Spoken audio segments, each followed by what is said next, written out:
This podcast is for informational purposes only and should not be considered legal, medical, or mental health advice. We speak from our personal experiences and opinions. The views expressed are solely those of the individual speaker and are not intended to malign any group, club, organization, or business.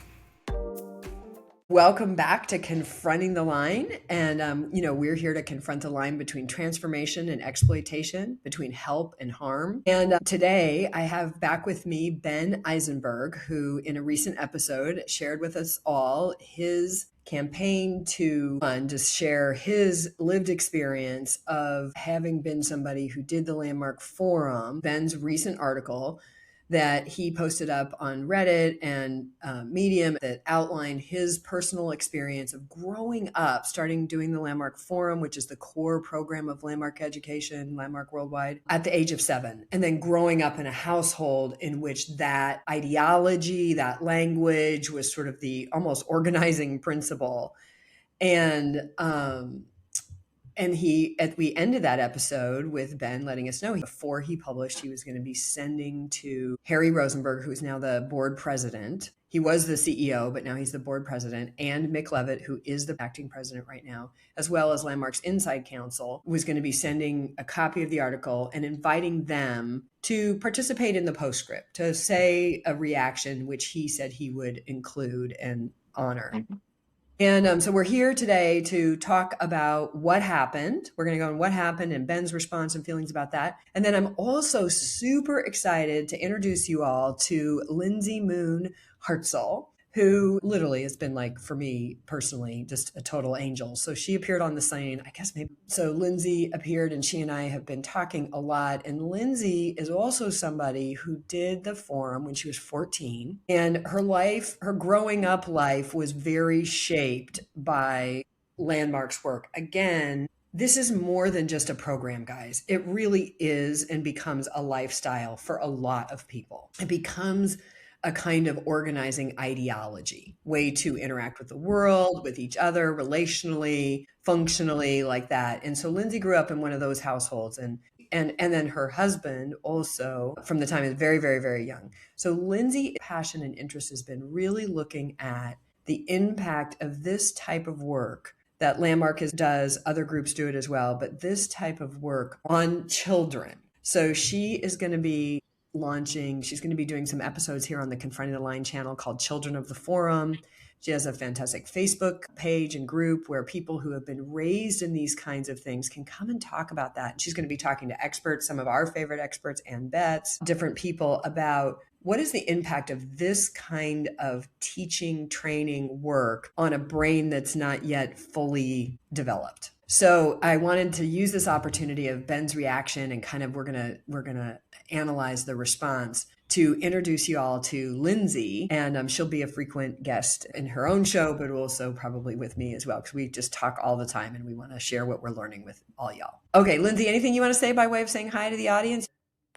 Yeah, it's just really great to finally be here. We've talked so much over the last year, and there's just still so much to say on this, and especially the effects it has on children and developing brains. There's just so little information out there, and I'm really excited to get to share what I've learned and start the conversation about this. Well, I've learned a lot from you because you're really deep diving in studying that. Lindsey is also does a lot of somatic work. She's looking to train herself as well to work with people who have experienced trauma and supporting them in their recovery, things like that. So she's, there's not just your own, but you're actually really studying, and it's great because then I get the Cliff Notes. It's awesome. So, and Ben, it's great to have you back. I know you're super excited. Yeah, thanks for having me. Yeah, so let's just jump in with, why don't you just tell us what happened first? So, because where we left off was you hadn't sent the emails yet. You hadn't sent like that. And so just tell us what happened. And then real quick, before we jump into that, I'm just really excited to have Lindsey on here as well. Before I actually sent my email to Landmark, I had a long video call with Lindsey and her husband, and it was really neat for me because a lot of the experiences I had, I kind of felt like I was the only one and that no one could understand or relate. And hearing Lindsey talk about her own experiences staffing adult programs as a young teen and her husband's experience as a small child in Est and growing up in that, like, it made me realize that this experience was not limited to me, and that there are actually other people who had very similar experiences and a shared sort of background and understanding to it. So that was really neat to see. And I'm really excited that she's starting the Children of the Forum podcast. I think that's going to be great. Thanks, Ben. Yeah, it was really, I think one of the main things about this is finding out you're not alone makes such a huge difference.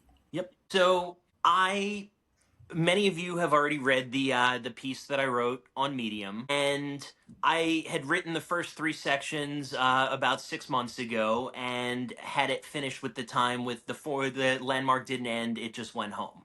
And I didn't really know what I was going to be doing with the piece. And then when they brought back the Forum for Young People, that for me shifted it from a historical recreation of past harm to something that was actively causing harm. And I felt like I needed to take action. And so I wrote this postscript, and it started about the reaction I got from people and how it had been helping people, and a bit of a sort of lateral study of peers I knew at the time who grew up in Landmark. And I decided that the right approach would be almost like a choose your own adventure, where I knew that Landmark would react in only one of 4 different ways: either silence and ignoring me, or deflection, well, that's just your story, thanks for sharing, well-being issues, however they want to frame that, or legal and threats, or the last one of acting with some institutional maturity and integrity and killing youth programming globally. And I did not expect them to choose the ending that I wanted. I expected that they would ignore me completely. So I sort of pre-wrote all of the endings and offered them the opportunity to choose their own. I think I even said I've never heard of an author letting someone else write their ending, but I was always a big fan of those choose your own adventure books as a kid. So 4 endings, Landmark chooses the canon, chocolate or vanilla, choose. And so I wrote an email to Harry Rosenberg and copied it to Mick Levitt, the current CEO, and Rachel, the general counsel. And I was not expecting a response, especially from Harry.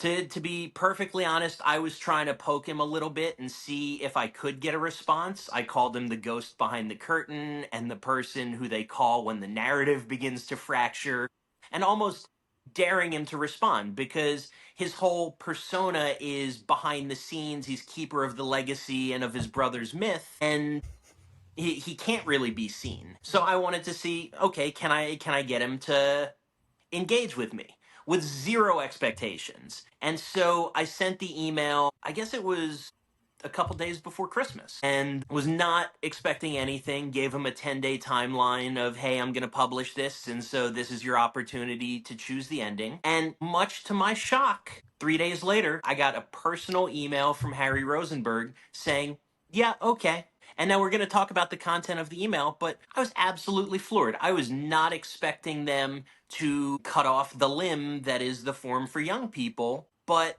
I guess in reading the story and considering the harm that was caused, they decided that it was cleaner and easier as an institution to just discontinue that program. What really surprised me, though, is in Harry's response, so they didn't acknowledge harm. They really didn't acknowledge anything that I had written other than Harry saying, thank you for including me in this conversation. But they chose ending 4 and stepped into it almost word for word, which tells me that they read it and they acknowledged it and they understood it, even if they won't acknowledge it to me, because acknowledging harm is worse than causing harm. But what really surprised me, I guess, is that they were willing to actually take action. They saw that the previous program was causing harm, and they stopped. But Harry, in his response to me, copied the general counsel and copied the CEO. And a day later, they had scrubbed all of the websites that had any reference of youth anything in the US, Thailand, the UK, Australia. The only one that they missed was South Africa, which tells me that it was a top-down decision that was done very quickly. They said, we got to get this off the internet. And I guess because they haven't been offering youth programming in South Africa in a number of years, that was just sort of a legacy site that they forgot about. But that was the moment it sort of became real for me. And they said, we have no future plans to offer any further youth programming with the exception of an affiliate in Japan that's a different company. And I don't know that I believed it until they started pulling down those websites. And maybe they had already been having discussions and plans that they weren't going to do it, or this was just sort of a test balloon of if they should bring it back. We can't know their internal thoughts and decisions, but I do know that within 72 hours of reading what I sent, they said, "We have no plans to offer future ones." And I know that they had plans. They on their Facebook post when they were celebrating the Forum for Young People that was done over Thanksgiving in Atlanta, they even gave concrete dates. Oh, July 26, 27, 28 of next year, we'll announce in January the location and open registration. So clearly there were plans at some level, and they've decided now that it's easier to just not continue the program than to defend it. And it's been really interesting, and the word hasn't trickled down. And so you see a lot of Landmark people and staffers who have been arguing on YouTube and Facebook and saying, "Oh no, it's still happening and we're really excited and you're just on it with Landmark and why aren't you complete?" And all that fun stuff. The act of writing what I wrote was my getting complete with Landmark. I had zero expectations that they would actually discontinue youth programming worldwide, and I'm just absolutely tickled. So, as you were saying that, you reminded me of something when I was actually editing our previous conversation, which I'll link in the show notes, folks. I definitely recommend you go back and listen to it. I've heard from a number of people who have found it really useful in kind of helping them sort through some stuff that Ben has been sorting through for himself. But you keep saying this thing about act with integrity and kill the program. Can you say, those of us that we're fully indoctrinated into that ideology and that kind of means a certain something, but there's probably people listening to this that are like, what do you mean? Why are you saying that the integrous thing to do is for Landmark to kill the program? Why are you saying that? Because there has been lots of anecdotal and documented evidence of the harm created by the Forum for Young People, and we have a lot greater understanding of child and adolescent psychology and development, and have an understanding that these concepts and things may not be appropriate for children in a way that in the early 90s we didn't understand. We had very little understanding of any of that. And a lot of the Landmark technologies, once a decade it gets an upgrade and an update, but they're still teaching a lot of the same fundamental concepts from the 1970s. And we have a lot more detailed understanding. But the reason I say that killing the youth program was acting in integrity is because once they found out, because I'm willing to give them the benefit of the doubt that they heard only positive feedback about the Forum for Young People, and that the people who were having bad experiences never clearly laid out for them, this is the harm, this is how the harm is being caused.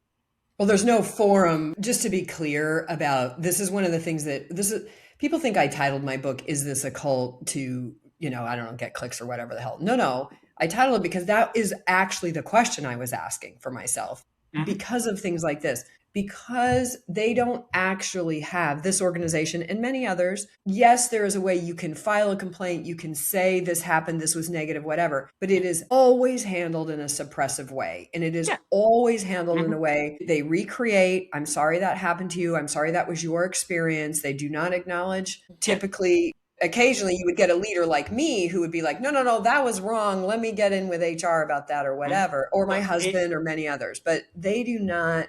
There's no mechanism to even hear about the dark side or the negative connotations. They always flip it, which is probably a more accurate definition would be institutional self-preservation and risk management. They saw, now we've been informed that there was harm caused by this, and now we've been informed that it is continuing ongoing harm through the program. So from a risk management liability perspective, it's easier for us to discontinue that.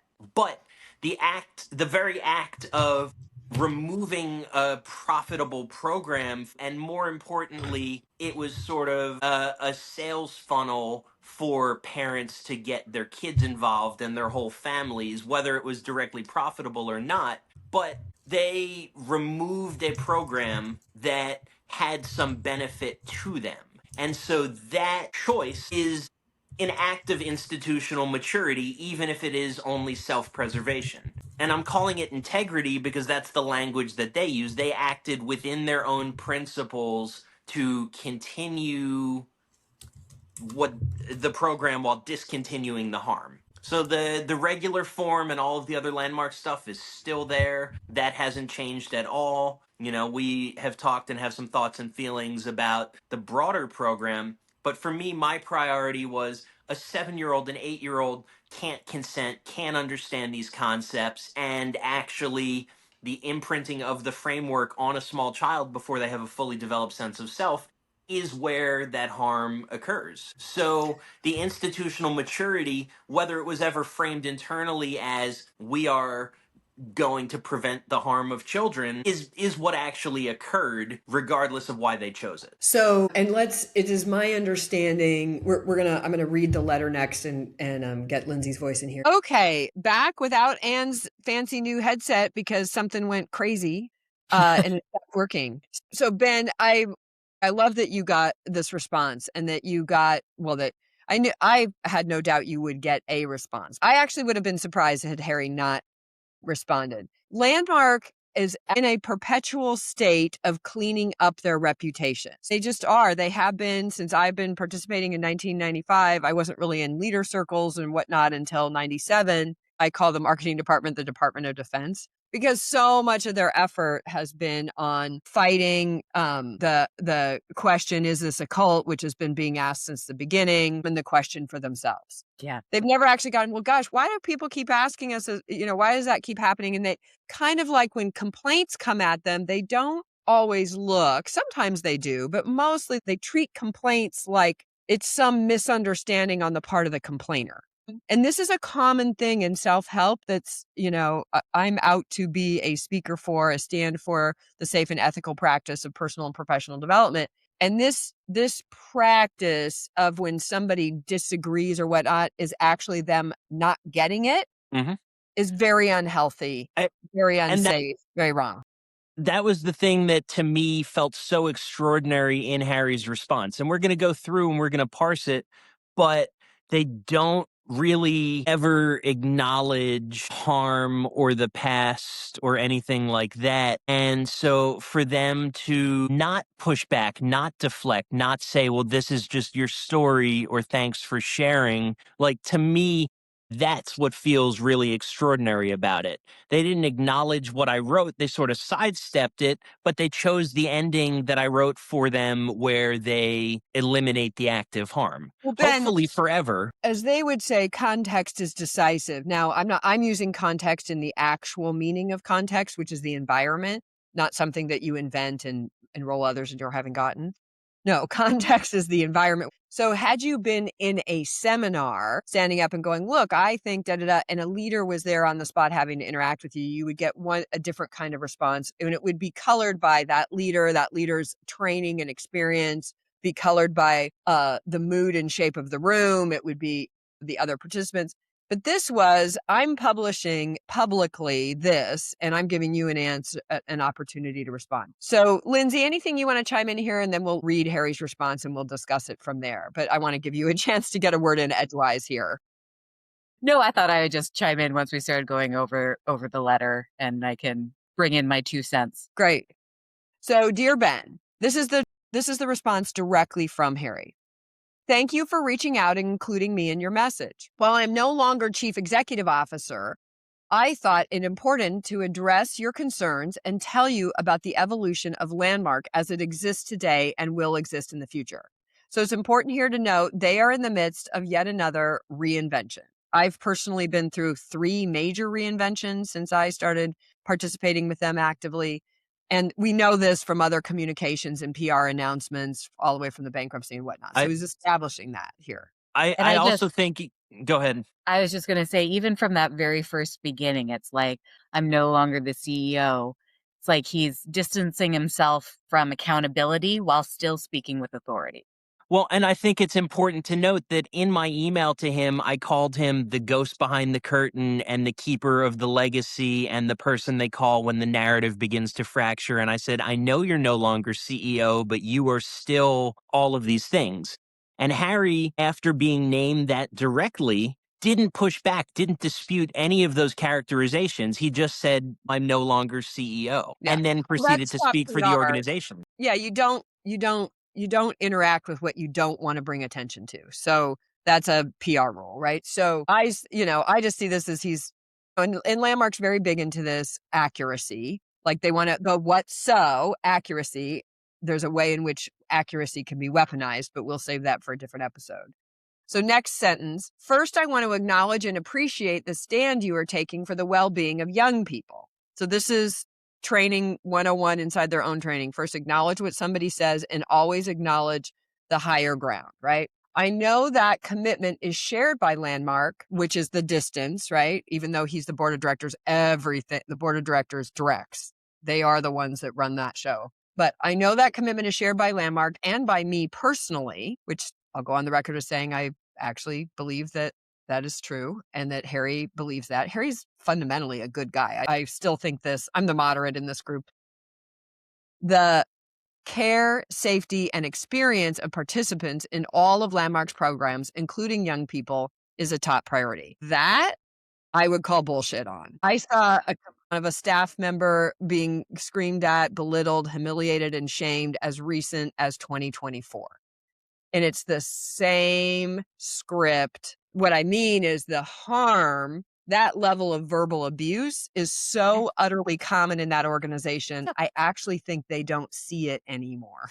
Yep. Acknowledging harm is worse than causing harm to them. Yeah, there's no acknowledgement of the injury or of impact. It's like if, Landmark is really big on well, what was the impact when you yourself are distinguishing how you've been inauthentic, right? And here they are just like, there is no impact. There is no injury. We're just going to ignore that. Well, here's where I think the culty kind of thinking, and look, you guys, we're all in cults all over the place. The question to me isn't even if we're in cults, is it a destructive cult or a not destructive cult is the more thing, or is it a cult that has shaped our perception in ways that can be harmful to ourselves and others? Like that's kind of where I look now. I don't even look am I in a cult or not? I don't even think that's the most important question. It's definitely a starter question. But the thing is, why I just call BS on is a top priority is because particularly in the last 2 years since my book came out, this morning I was on the phone with somebody sobbing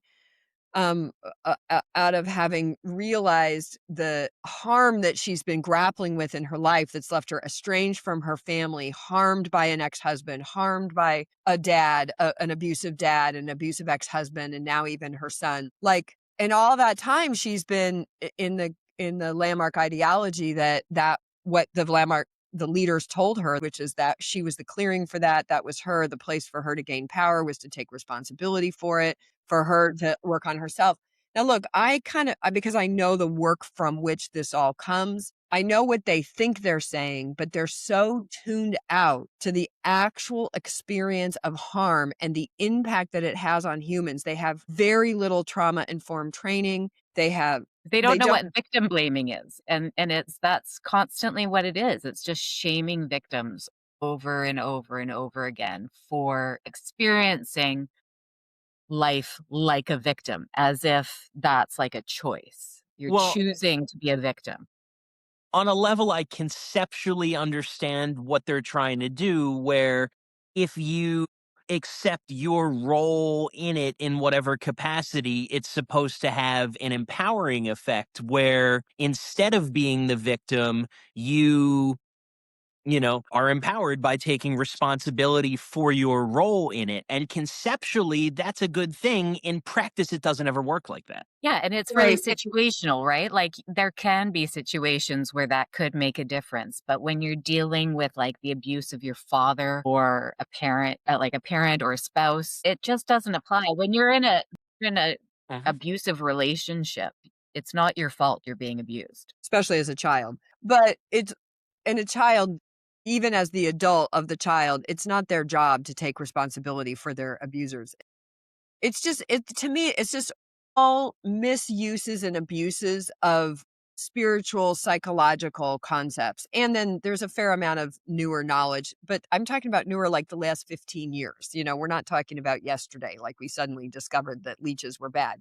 No, we've discovered that victim blaming is harmful many years ago. And this is where I'm saying if they actually kind of examined like, gosh, why do people keep saying this about us? Well, what are they saying? I mean, hey guys, call me. I'm going to charge you, but I could tell you how to fix all this stuff because I've actually done the work to educate myself about all kinds of ways to facilitate and interact. And I saw this, all this blind spot. But to me, why I'm saying bullshit on top priority is because I've seen that in so many communications. But I do want to give this caveat. This is where the culty thinking is. I do believe that Harry is 100,000% sincere in believing that what he's saying is true. That's the problem. They believe their own, and this is again consistent in high control groups, culty groups, exploitive groups, unhealthy groups. They believe their own messaging, but they're not looking at like Lindsey said, the actual impact. They're not making restitution. They're not dealing with the damage and harm that has been done, even quietly. I mean, if they wanted from the Rachel Bernstein Healthy Healing Group, I'll shout it from the rooftops. Like, no, they are trying to do efforts to make amends, to create some kind of structure for restitution. So they would have to actually acknowledge what happened for that to be a top priority. You have to actually acknowledge the harm that was caused if you're saying that not causing harm is a top priority. Like there's no restitution. It's just, it's so obviously. So I just saw Lindsey actually, there's nothing in this communication that acknowledges harm. It acknowledges Ben's commitment to teens and young people, but it doesn't acknowledge the harm that he says he experienced. Well, should we go on? They're going to review it or consider it in any sort of way. Like there's no like, oh my gosh, we should really look into that. It's just like, okay, well, let's move on. Right. It was the act of institutional self-preservation of now that we see this, we can't really keep it happening. So we're going to just quietly discontinue it. Well, let's read on because I have some pushback on that a little bit, Ben. Because the next paragraph, he says, as you know, in North America, Mark recently offered their first forum for young people in more than 5 years, which is the one that Ben was responding. It's because they've been currently running programs for the last 5 years in India and Thailand and other places. So he had to carve out North America specifically because that was the first time since COVID that they did it here. Yes. This was only delivered in response to significant graduate requests. That's the way the whole Landmark lexicon works. They get the graduates to be the demand, fill the program. It's actually quite a genius marketing. I mean, great if you can get it to do it, but it only happens if you have a cult-like following, by the way. Yeah, Lindsey. It absolves them of any responsibility for it, right? It's like, oh, we didn't want to do this. The graduates are the ones who are responsible for the technology being out in the world. They're the ones who insisted we do this. Like, it's just like, what? Like, are you in control of your company and the products it produces? Or are the consumers in control of your company and the products it produces? Like, that makes no freaking sense. To me, I view that line as a conscious choice to distance themselves because by the time he wrote the email, they had already decided, at least in the short term, they were going to discontinue the youth programming and scrub the websites. The email was written after they had made that decision, so I view it as sort of mitigation, like, hey, yeah, we brought it back, but actually it wasn't really us. That to me is a damage control PR line as opposed to And I want to caveat, none of us were actually there. We don't know when decisions were made or whatnot, but that's your assumption or evaluation. At some point in the 3 days after I sent the email, they decided to acknowledge it, respond to me, and scrub their websites. So I don't know any of the internal machinations or conversations, but it's really hard to not draw a direct, causal line from reading what I sent to 3 days later, them responding as they did. Yeah. So one of the big things that we teach in our Safe Practitioner Workshop, because I really do think most practitioners of personal and professional development are good intended, good hearted, and including these guys. It's permanently embedded in me, this Pollyanna over here. But that It's like, to use it's Rumsfeld, turns out, but Landmark used it. They don't know what they don't know. Well, one of the things that most practitioners don't really understand is that the responsibility for understanding the helps and harms of any idea or thing that you're teaching is on you. You need to understand, just like a doctor does when a doctor prescribes a medication, that doctor, if everything's gone well, which sometimes it doesn't, has been informed, it helps this, it can cause these side effects, it can cause these harms, these are the conditions, is not embedded in the Landmark lexicon. There's a little bit of it, but it's all driven by self-preservation, not by to help the participant. There's some of it, but not very much and not very modern. So let's move on. I just add to that what I keep finding over and over is it's like Landmark crushes curiosity. There's just this like feeling of already knowing how everything works, knowing you're right about how things work. It's just so much certainty. To me, that's the arrogance that comes with sort of the deep belief that whatever you're teaching is it. It's the bee's knees. It's the top thing. You may even believe there's other ones out there that are great, but yours is a little greater. So again, it's that culty thing. To the rest of this paragraph, it is my understanding that while Landmark had considered doing additional courses, again, using the separating siloed languaging, which is another tactic of these kinds of groups, is siloing. Had considered is very past tense. They have scheduled no further forums for young people and have no intent to offer future ones. So one thing that stands out for me here is and I can understand from your personal experience that you shared with them, you are really focused on young people, but you also make the point that, in your opinion, these programs should not be done with anybody under the age of consent, which is something that Lindsey's going to explore much more deeply in the Children of the Forum series about why we're saying that, why we think that. Yeah.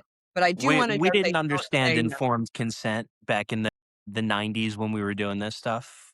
But we have for the last 10 years or so, 5 years, it's been a big topic. And informed consent is an important aspect of any professional field. The psychological field, the medical field, the legal field. There's a lot of education and practice and mechanisms for accountability if it's violated, like around those fields. The problem in the personal development and wellness field and professional development is there isn't a mechanism for, well, first, there isn't the guidelines and the training, and then there isn't a mechanism for correction.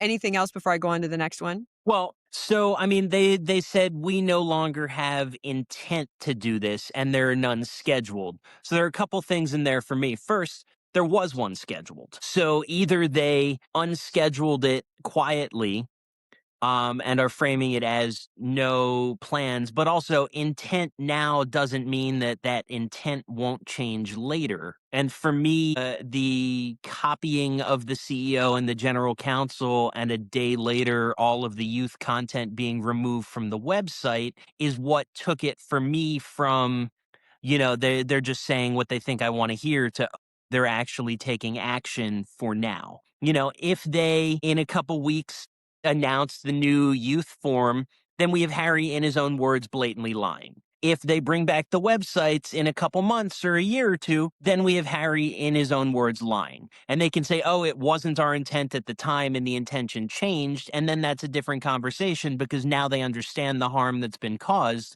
But, what took it for me from these are just words to, oh, I sort of believe it, was the concrete actions they took of scrubbing the various websites. Yeah, And, Lindsey? I just see all of that gives them maximum flexibility in the future. Everything they said allows them to really do whatever they want in the future. There's nothing promised. There's no distinct intent. It's just right now, this is what we're doing. We have to. I picture, this is just my own thing, but them getting that letter and going shit.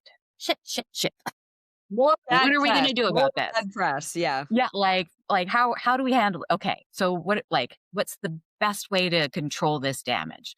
Well, let's do this. This is the easiest way to hopefully make this just go away. How do we make this go away? And that's what they're trying to do.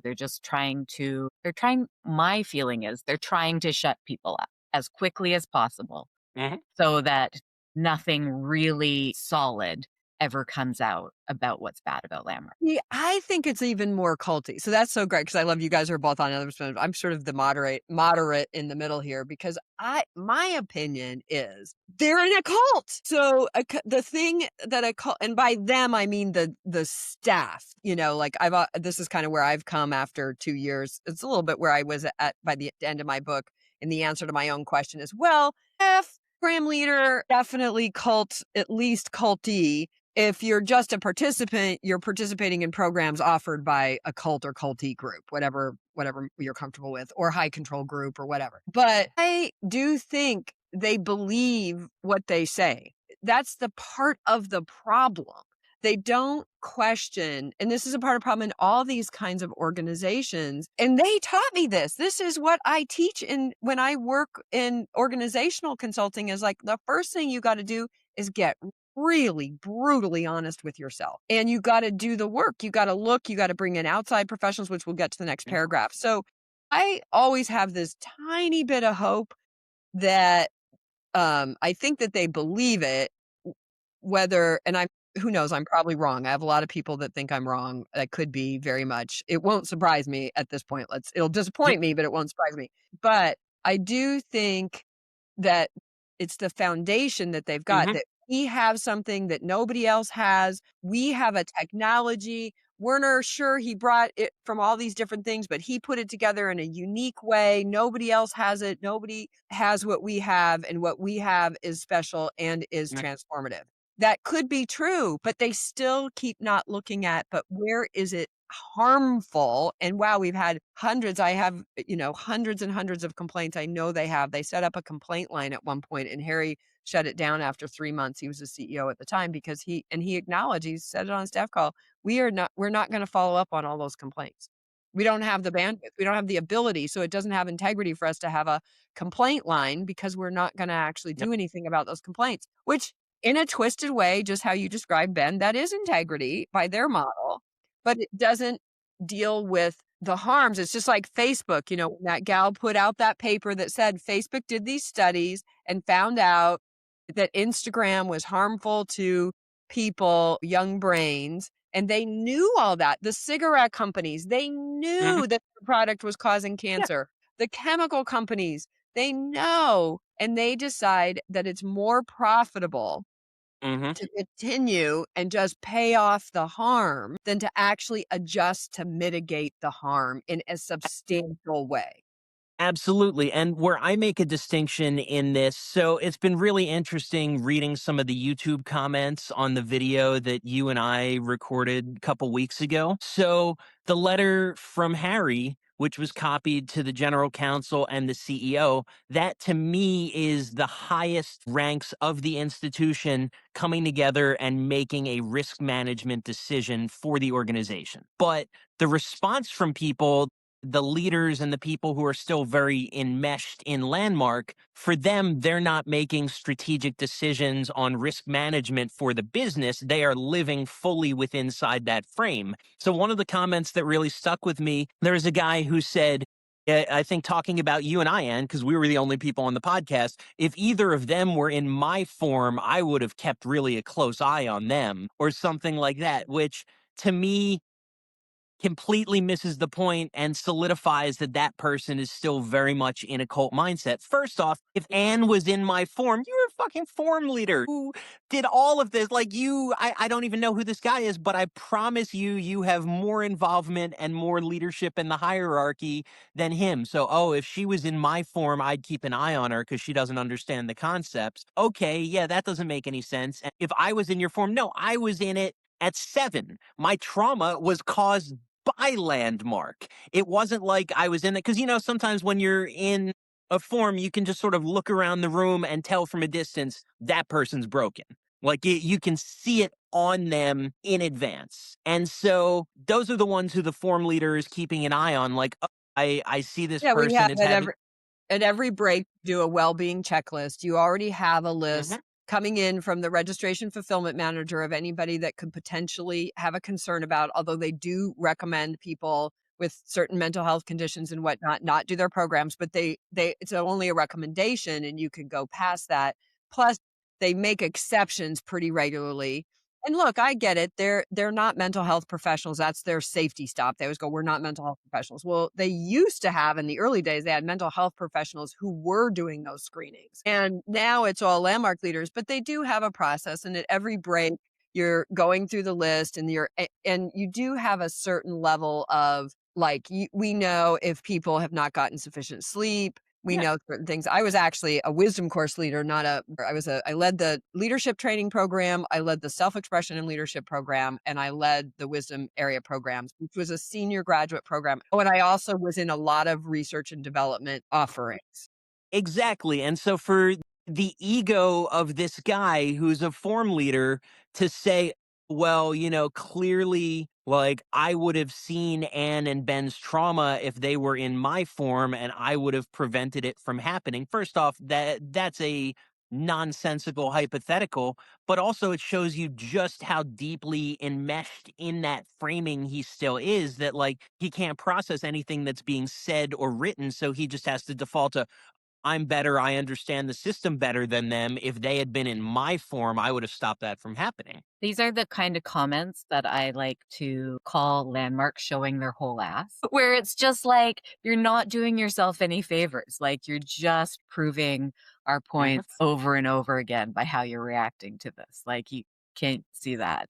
But I find it somewhat amusing because it's like, yep, thanks. So let's go on. Let's go on to the rest of the communication or the next paragraph. The next paragraph says, Landmark has assembled a group of qualified mental health professionals who advise them regarding the structure and delivery of programs. I know that their assessment affirms the safety and suitability of the design of our offerings. Pause you right there real quick. So to me, as someone who does crisis PR and comms for a living, I see that sentence as pure deflection. Because if there was really a group of psychologists or psychiatrists who had made findings, there would have been more details in that sentence. In 2022, we assembled a group of people, these specific people or these people with PhDs, and they studied this, and here was their finding. But because there is none of that, it's just that really broad general sentence. That to me implies,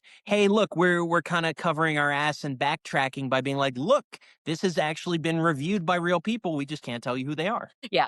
No names, no credentials, no independence confirmed, no published findings, no acknowledgement that these professionals reviewed past harm. Like, just the lack of information in that. It's just like, it's saying nothing. Yeah. Well, and on to, again, because my commitment is always like, for me, the value of all this is the learning so that we can elevate the industry to be a safer and more ethical thing. I mean, it's just always my orientation. So one of the things that I've learned is if transparency is where it's at. The more transparency, the better. So hopefully, Landmark, if you're out there listening, Harry, if you're listening, I would strongly suggest go on your webpage and put who are the professionals who are consulting you, what are their credentials, and are there professionals that are not Landmark indoctrinated? That's the other key part. Really big thing. Yeah. And also, since you're watching, make sure you pull the South Africa website as well, because you forgot that one. I don't think that was by accident. Personally, I think that's quite purposeful so that the information can still be found if needed. I mean, we will know after this airs based on if it's still up or not. Well, because when I did a Google search just for Landmark Forum for Youth and Kids, it was pulled information from that, and that popped, the South African website popped up. Right. And well, the reason South Africa showed up is because Google Gemini and the AI scrapers pull all of the content that's out there. And so previously it pulled the US site and links to Australia and the UK. But once they scrubbed all of that content, the only place on the internet that there's a direct Landmark connection to the Forum for Young People is that South Africa page. And so, to me, and we've had some debate with a number of people as to why that one is still up.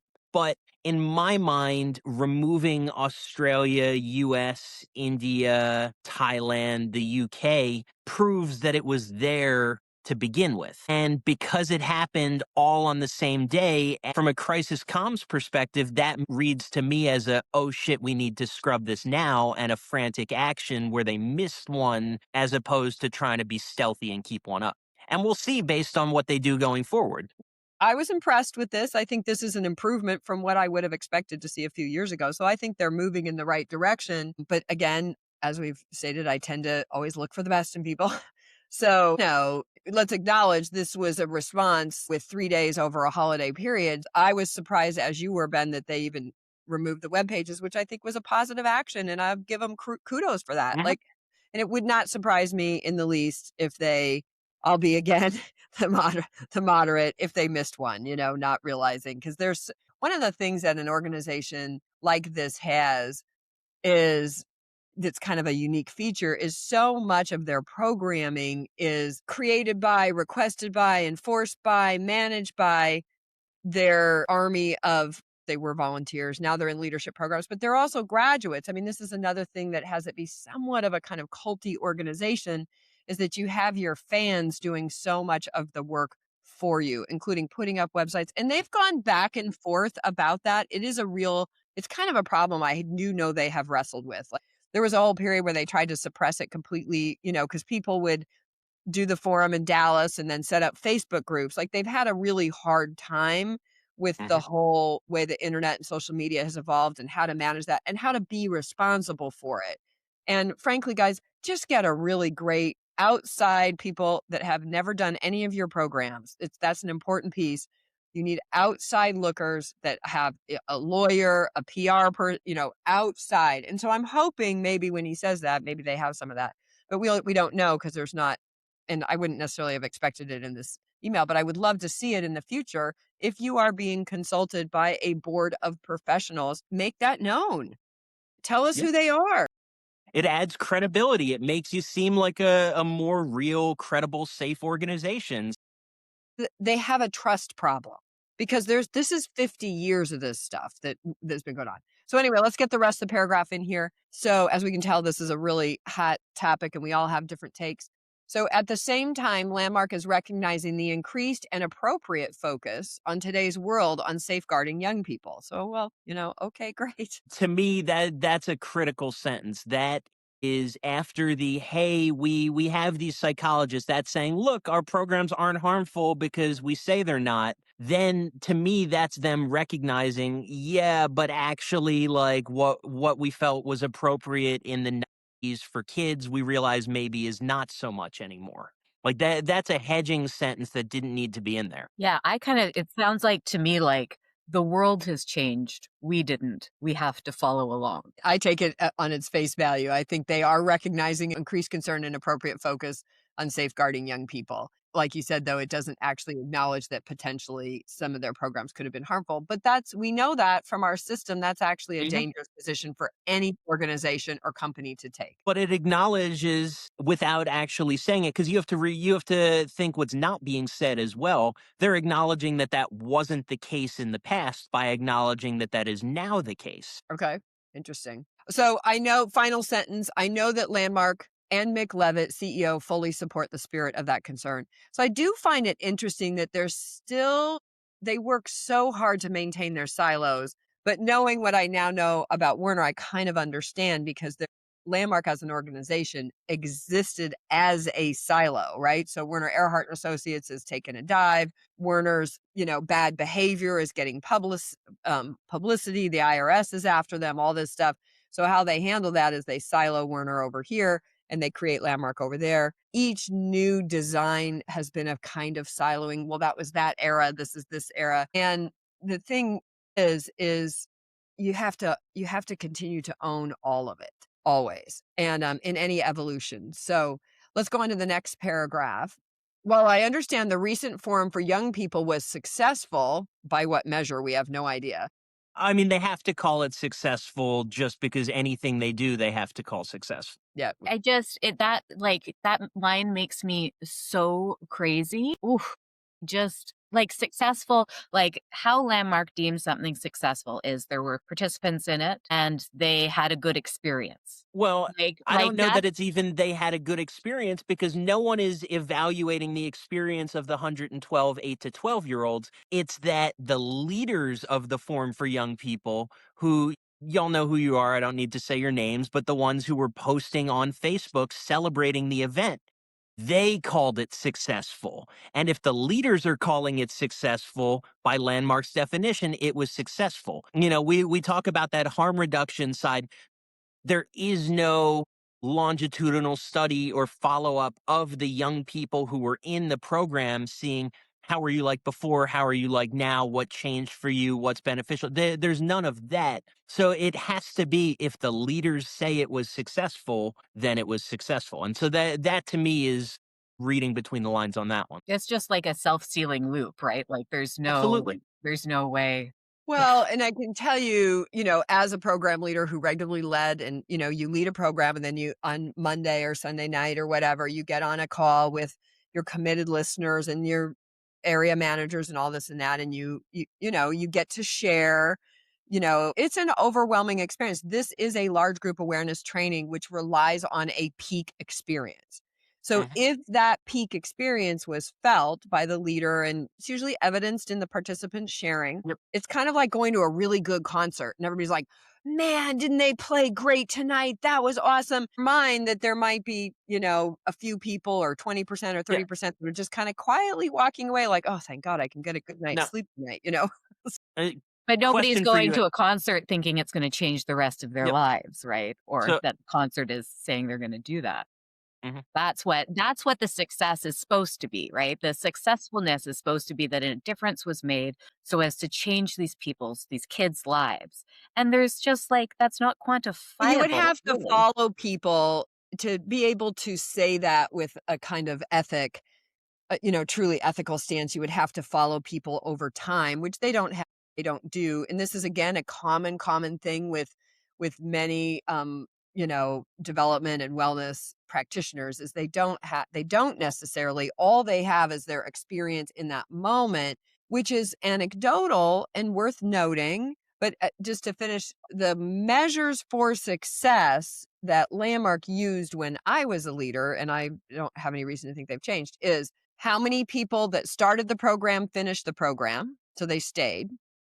How many people that are in the program register in the next something or other. Yep. How many they do pay attention to if there are incidences in the program. They're called well-being incident. In other words, basically somebody has a freak out. So there's a certain threshold. There's a tolerable threshold and intolerable, but they do take them very seriously. Now, this is where my Senate comes in, mostly to protect themselves. Although I do think the leaders are good people. They don't want to see people hurt. Nobody's there to hurt people. Actually, we found out a few seemingly are, but that's rare, like in society. Now, But the measures of success are primarily about organizational success, not participant success, is my point, because they don't really have a way to measure that. Well, it's no clinical way, right? Like they have measured people over decades because there's so many people who have it's like they could really take people who did the course 5 years ago, who did it 10 years ago, who did it 15 years ago, 20 years ago. It's possible to actually look at how these mhm. courses affect people. They're just not willing to do it. Yeah. They're asking the leaders instead of the participants. And I'm really curious for you and your experience because you did lots of those. Are you expected on those calls to do like a self critique and be like, well, I didn't do this part as well as I could, and I should have Well, done yeah, this? that's the And point of like, that call. Yeah. If it wasn't successful, it's your fault, right? they said the program was successful. It was successful because they declared it so, and the leaders are the ones who get to decide, not the Right. participants. Okay, so moving on. So that was a comma. We weren't even through a full sentence there, but it was a big piece. Landmark is fundamentally evolving as an organization, including a shift toward online delivery. Now, the way I read that was, I was like, oh, and they are doing that. They are definitely moving towards online delivery. They are doing some hybrid courses that are both online and live. But I noticed now reading this, I didn't even notice it the first time. So far, they haven't brought up Forum for Teen. Oh, they do in the last line. So teens, because you're talking about people under the age of consent.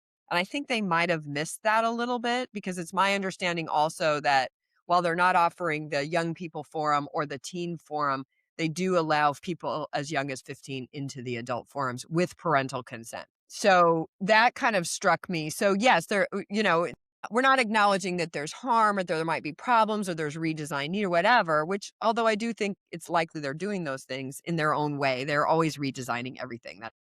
Anyway, that's what they do. And it comes out the same. But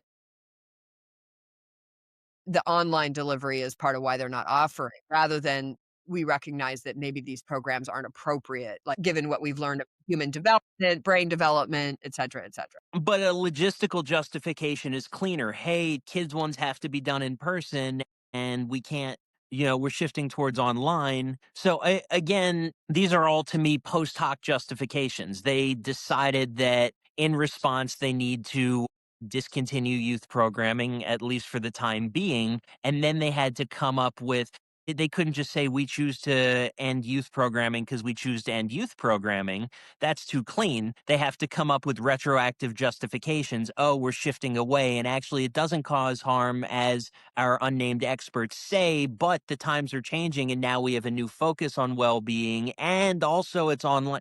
To me, that's throwing every excuse out and seeing what sticks. Yeah, totally. It's like everything else is moot anyway, because this is the direction we were going anyway. Yeah, we were going to do it anyway. Okay, cool. But this was the impetus for that, so I'm okay. So the next line, that evolution combined with the unique nature of programs for young people makes these particular courses not aligned with Landmark's future direction. I'm going to go ahead and finish this. Accordingly, again, Landmark does not have any forums for young people scheduled and has no plans to offer additional ones. Additionally, Landmark is not offering the forum for teens anywhere in the world with the exception of an affiliate in Japan. That's where that carve out comes. So that kind of, it's giving you, Ben, we hear you, which that's rule number one, always recreate what the person said, which has nothing to do with listening to them, by the way. I mean, it could, but for many it doesn't. It's a technique. And, but it says, okay, we're changing our direction. To me, this squarely put it in, it's an online platform and these programs as we have done them are not conducive. So we're not going to be doing them anymore. I felt like there were two critically important things in that sentence. The first, not aligned with was it future direction? Not aligned with Landmark's future direction, right? Yeah, so speaking about alignment, to me is very important there, because that was how I framed the email to Harry originally. Having these programs that cause harm is not aligned with Landmark. So first off, they were sort of repeating my language back to me, but also speaking of alignment is pretty important for them. And so saying this is not aligned with our future direction is, like, to me, the clearest, most declarative statement of their intent. And then the Japanese teen program carve out is actually really important, because that shows that this was a risk management and mitigation decision as opposed to anything else. And they said, well, this is a separate program, and unwinding an affiliate in a different country with different rules is going to have structural challenges. And so we're going to do the things that we can easily unwind right now. Yeah, and it's like we're not changing things because they're harmful. We're just changing things because they didn't fit. And, part of what I said in my ending 4 was whatever excuses or rationalizations or justifications they come up with to do it, what matters is that they stop the immediate harm. Yeah, except we're not supposed to apparently care about kids in Japan. That's the other part of that, where I'm like, well, I don't think they believe there's harm, or they believe that whatever harm there is very small and probably this is the whole thing, it's related to that person's mindset. I mean, we had this in the Being a Leader course. We did a program. I hosted a program on behalf of Clemson University and in partnership with Clemson University. And we had the most people leave that program of any of the ones that we did. I remember, and I'm the one, because I'm the host, I'm the one people register us. So I'm the one that people bring their complaints with. Plus I solicited them. I said, hey, you don't have to, but I would appreciate knowing, what it was that you found objectionable, because we had this big commitment to get academics involved, and a fair number of the people who left were academics. And then when I would bring the information back into the course leader room and say, look, this is what Professor so-and-so said, or this is what this person said, because they weren't all professors, but those are the ones we had the most attention on. And, continually the response was, and if they would have stayed to the end, they would have gotten it, and they wouldn't have that view.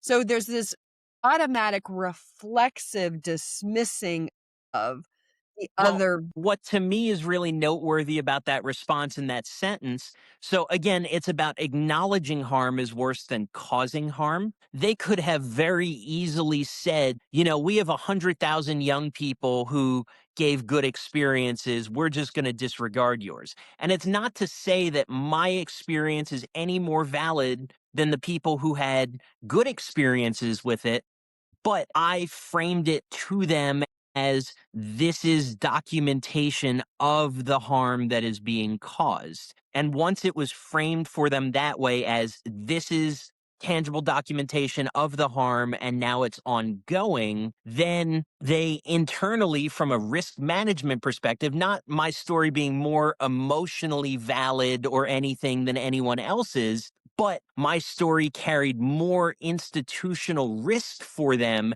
And so they internally weighed my one story of harm higher than tens of thousands of positive stories. So it's how they chose to weight it, not that my story or my experience is any inherently more or less valid than anyone else's. But I've gotten some feedback from people like, why would they respond to you when they have all of these positive stories? And it's because positive stories support and provide validation, but the negative one that actually tangibly lays out this is the harm has to be weighted more heavily from an institutional risk management perspective, because once they read it, they can't unread it. And also, Ben, I think just who you are in general has something to do with it too. It's not like you were just some kid who did a program and has complaints. Like, you were really your family, like you were known, you really interacted with all these people, like they know you, right? It's not like you're just some random ex landmark form kid. Maybe. It's been a while since I or my family have been involved. I don't know how detailed records they keep, if they can go back and look in their system and see all the times that I staffed and volunteered and what my role was. Like, I don't No, I know. think you guys, I really think it's super simple. Between my book, Marsha's book, which is, kind of mixed. Even my book is actually, I don't really go into any of the stuff with this channel. Tons of Reddit posts. There's whole Reddit threads out there now about, not now, they were there long before I wrote my book. The information stratosphere has changed. And so they are fighting for their life, and they are advocating and working very, very, very, very hard to keep their reputation up and keep their narrative up. And I think that they're smart. I think they don't want to appear, as assholes. I don't think they are assholes in that way. There's other ways, but they know. And, especially Mick Levitt. Mick's a smart guy. He ran the PR slash marketing slash whatever for 20 some years. And he also has experience in the world, unlike Harry. Like, Harry's entire life has been lived in this ecosystem. So he can't really see much outside this ecosystem. Nobody can until you get out. You have to get out, separate yourself, and get distance. So in the end, he signs it off. Thank you again for your communication and for your obvious care for young people and their well-being, acknowledging your commitment, which is a common practice inside of that. And again, I always want to spread it around, because there's lots of professional personal development practitioners that have learned these techniques. Always acknowledge the commitment. Not a bad way to go. Respectfully, Harry. Overall, I do see some improvement in this. Like, I want to acknowledge that. I say I will always acknowledge if they do good stuff, but it's like on a scale of 1 to 10, it's a movement in a direction. Yeah. Whether it's authentic or real or not, the only actual evidence, and this is what they need to understand, this is what people are actually looking for. Your words mean nothing at this point. And that's true for almost any organization, right? But we're looking for actual actions that we can point to. So, And that's why scrubbing the websites was so meaningful, in my opinion. Because it was actually like a tangible action that was taken. And Harry could have just replied to me, but he copied Mick, who is the PR guy, and the But you brought Mick. Because you were deliberate when you sent your communication. You busted the silos right away. Had you only sent your communication to Harry, you might have gotten something different. I don't know. I don't know what's going on internally these days, but I can tell you that the siloing, and you can hear it in their language, is an important part of their structure.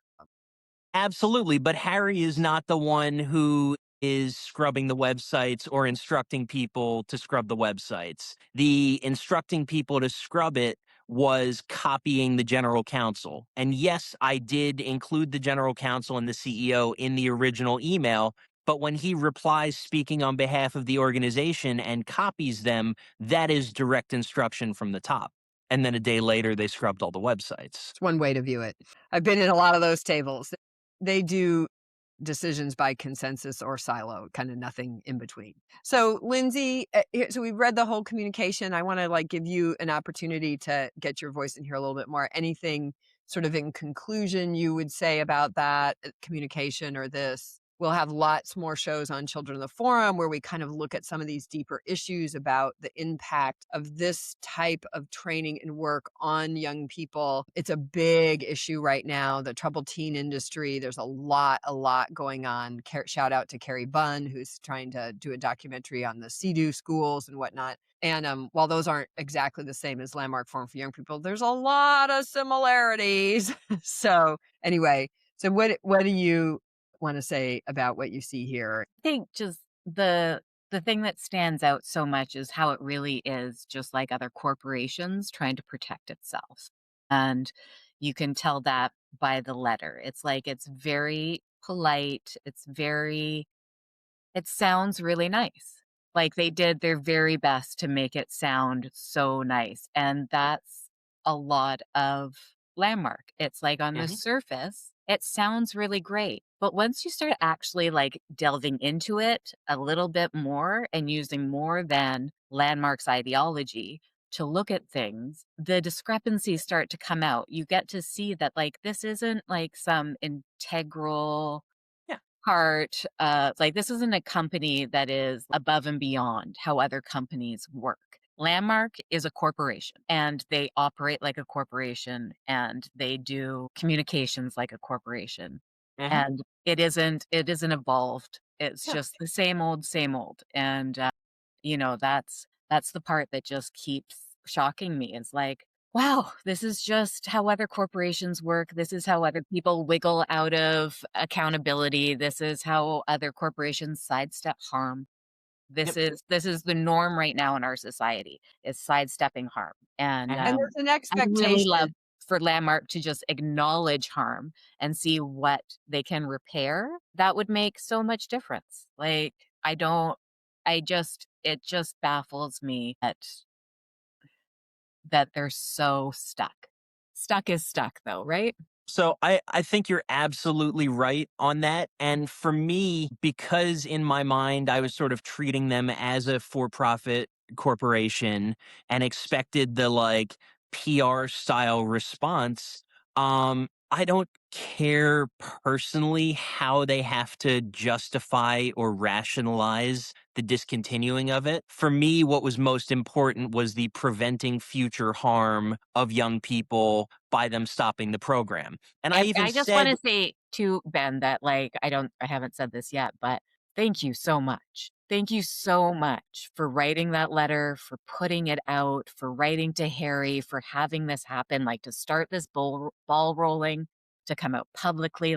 I just appreciate you putting yourself out there and all the work you've done so much. And I do think what you did make a difference. And I don't want my criticizing of Harry to come off I don't think you made a difference, because I really do. And I appreciate you so much. Absolutely appreciate that. And I've been so pleasantly surprised that because I wrote this originally for me to heal myself, and that it's been helping other people, and that it could actually have this sort of wider impact has been amazing. But I didn't come into it expecting Landmark to act with integrity. I expected them to do the business thing. And so whatever, I even said in the ending that I wrote for them, whatever excuse or justification or rationalization they have to use is fine, because the more important thing is stopping the program. And going forward, we'll see if that holds. But for me, if they have to say, well, it's not aligned with the future, okay. If they say we looked at it and we can't do it because of online work,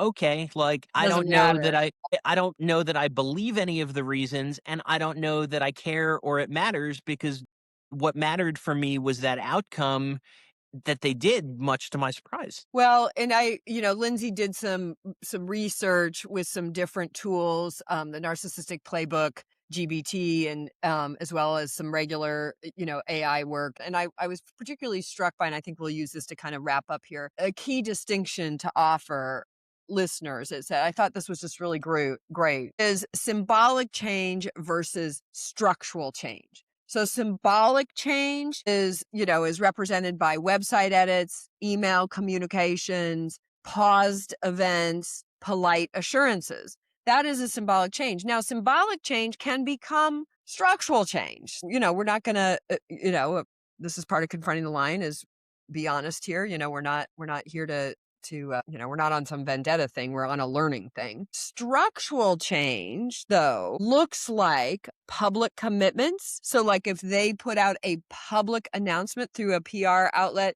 we want to announce upon, looking and we are retiring our programs for teen and young. We will not be doing programs with people under the age of consent, or whatever upon real looking with these experts at the program as it is, people who must be outsiders, they might see. So a public commitment, policy documents. We have changed our policy. This is the policy. This was the policy. This is the policy. And transparency. No company, this is a privately held company. They don't have an obligation to do that. But given the amount that they rely on the trust of the people and their constituents, it would be really smart to bring a lot more. They have almost no transparency, to bring a lot more independent oversight. And that's a thing that they miss a lot, because they will bring in an outside expert. And if that expert usually before their advice is accepted, they have to fully understand, AKA conform to our thinking before we're going to listen to you.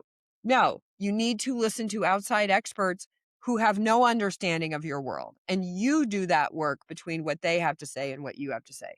Survivor inclusion, which this is another place, this is where it really gets me. You have all these staff members. I say this again and again, I've talked to hundreds of them. I was on the phone with a gal today, who is just finally had somebody that she could tell what happened to her and claim for herself that it wasn't her fault, that she wasn't just told, in the forum, go talk to your dad. This person was, no, you have to talk to your dad.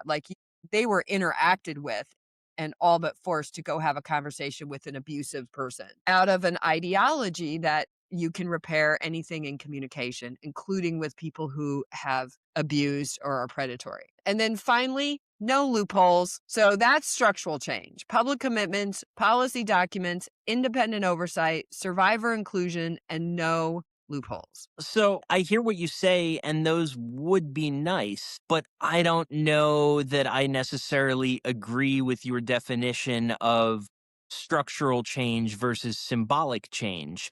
Scrubbing the website is a concrete action. It is symbolic, but hey, we're discontinuing this program, even if only temporary, is, in my mind, a structural change. It doesn't have those sort of aspects of integrity like the public oversight and accountability and a public statement.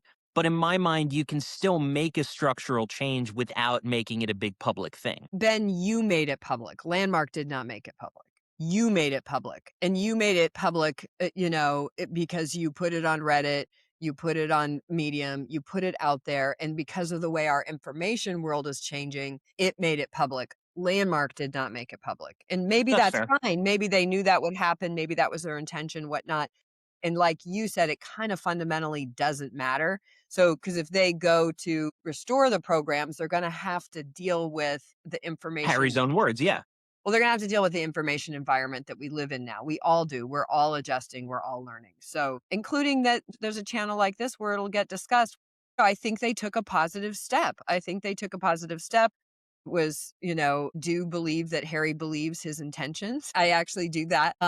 I could be naive, I could be wrong, I really could, but it doesn't matter. Right now, they have ceased doing forums for young people and teens, which ain't not just been I've heard from a number of people that they feel that they are not appropriate for the developing Hmm. brain. And as I'm Yeah. studying neuroscience, because I've been sort of like neutral about that.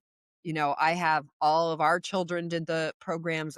There's different outcomes inside of that. I have thoughts about it. We'll talk about that on Children of the Forum. That's why I wanted to really support Lindsey in looking at that very particular angle. I do think it's a bit of an issue if they continue to allow 15, 16, 17-year-olds, even with Absolutely. parental consent, into the forum. I understand the parents' desire to give their kids tools that they feel are powerful and engaging, but there are other places where these kinds of tools are being developed that are more consistent Mhm. with our understanding of, um, how the brain is shaped, built, and grows. So And not there's just great people the out there programs. I was Yeah, just go wanting to ahead. say not just the brain, but like our identity, our sense of self, our nervous system development. Like it's so much more than just cognitively the things we learn. And that's really a big part of what Landmark misses too, is that we're not just thinking beings. Yep.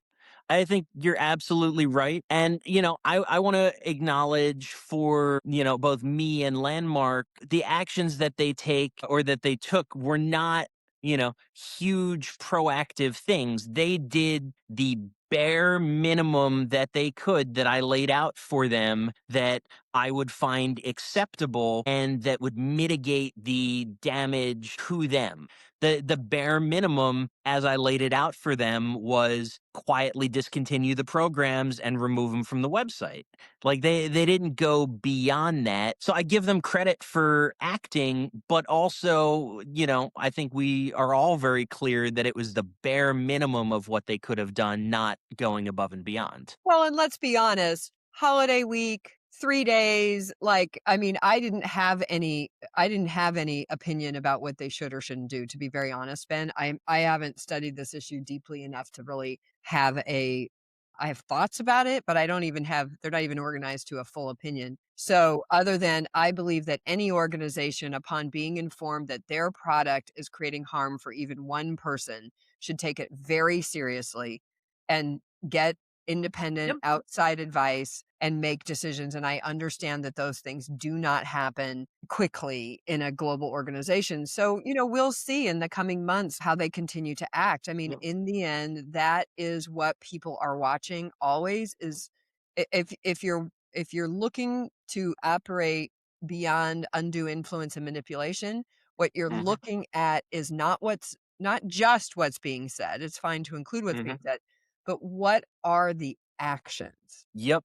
And it's going to be really interesting going forward because this was a top down decision. They have not told their internal people and the leaders. And there's a lot of people still expecting that there's going to be another forum for young people happening in July and that registration will be opening in January. So the first real test is going to be if and when people start asking them for it, because accepting their framing that they only brought it back because there was graduate demand for it, are they going to be able to hold their own internal line and say, we are not currently doing this because we choose not to do it? And not give in to the pressure or justifications from people and say, oh, well, we'll bring it back in limited capacity. Because right now, I'm taking Harry at his word when he says that there aren't going to be any more. Yeah. And I think that's great. Lindsay, any final words for you? And then we'll wrap up. Um, oh, it's been so great to be here and be in conversation with you guys. I really appreciate you having me on and starting this conversation and starting to talk about the impact on kids because it just isn't being talked about and people are really unaware of just how damaging it can be and how inappropriate, just really inappropriate it is for someone who doesn't have a completely formed sense of self, a completely formed frontal lobe to be doing this kind of work. Yep. I'm so excited for your podcast and to see how it grows and evolves. We've had some great conversations already, and I know you have some really great insights into it, both through yourself and your husband growing up in there. And so I'm just really excited to see how it grows and evolves and the kind of guests that you have, and it's going to be a good Thanks, thing. Beth. And this is the point to have. This is what Confronting the Line is all about. It's like coming to the line and like, let's bring in the varied opinions and whatnot. So I appreciate everybody's different views. This is a work in progress all the way. So I appreciate that. And the commenters, as long as you stay away from the ad hominem attacks and the, just vitriolic craziness, you'll have to please be a part of the conversation. That's what this is about. We're having this conversation publicly, quite frankly, because it was not possible to have private, to have inside and with the organization. But to me, it's also because I've lost track now how many billions of dollars is in this industry. And so many people have done programs like the S training, the forum, whatever, and then they go out and create their own things. And even Landmark is very aware of the dangers with this, and they do work hard to try to mitigate it. This is an industry with so little guardrails. If public discussion about where it goes wrong is a way to start to build guardrails. And that's what we're here for. So we're here for safe seeking. And also, as always, I give a little plug to if you are somebody who feels like you're confused or you've experienced some kind of harm out of your participation in a large group awareness training, an MLM, Landmark programs or other, and you don't want to be alone with that and you want to learn about that and you want to learn healthy group and relationship dynamics, please consider joining the Healthy Healing Group with Rachel Bernstein that I host a couple times a month. It's on a contribution basis in terms of the pay scale because we want everybody who needs it to have access. If you would like to support people, maybe you don't feel like you need that, but you'd like to support that, that would be very much appreciated. Landmark, you're always welcome to chip in given the level of harm. We will tout that completely. So thank you everybody for confronting the line and we'll see you next time. Thanks, Thanks for Beth. having me.